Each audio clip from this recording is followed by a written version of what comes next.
राजे घडले पाहिजे, राजमाता जिजाऊ घडल्या पाहिजे. आजचे शहाजी राजे जर संध्याकाळी दारू पिऊन लेझिम खेळत घरी येत असतील तर कसे घडणार शिवबा? आजचे जिजाऊ जर हातामध्ये रिमोट घेऊन दिवसभर तुझ्याच जीवरंगाला बघत असतील तर कसे घडणार शिवबा? मध्यस्थी तो पुष्पा 2 नावाचा पिक्चर येऊन गेला. त्याचा झुकेगा नाही साला डायलॉग ऐकून आपल्या पोरांना बरं वाटायला लागलं.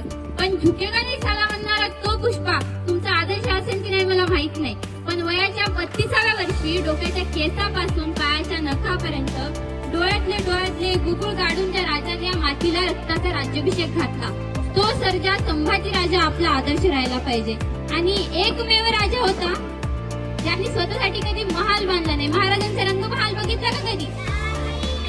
एकमेव राजा होता ज्यांनी स्वतःसाठी कधी रंगमहाल बांधला नाही. एकमेव राजा होता ज्याच्या दरबारात परस्त्री कधी नाचली गेली नाही. एकमेव राजा होता ज्याच्या दरबारात परस्त्री कधी नाचली गेली नाही, तर एकमेव राजा होता ज्याच्या दरबारात परस्त्री फक्त आणि फक्त वाचली गेली.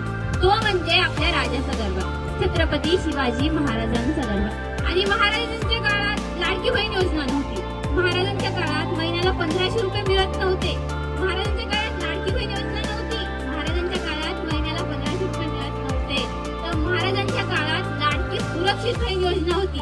ती योजना आपल्या राजांनी सुरू केली होती. आणि शेवटचं ज्याला समजलं त्याला समजलं, कागदी घोड्याला वारा सहन होत नाही. कागदी घोड्याला वारा सहन होत नाही. वादळाला भिडायचं असेल तर अस्सल घोड्याची गरज लागते. घोडा वाऱ्याच्या वेगाने धावू शकतो आणि पॅन्थर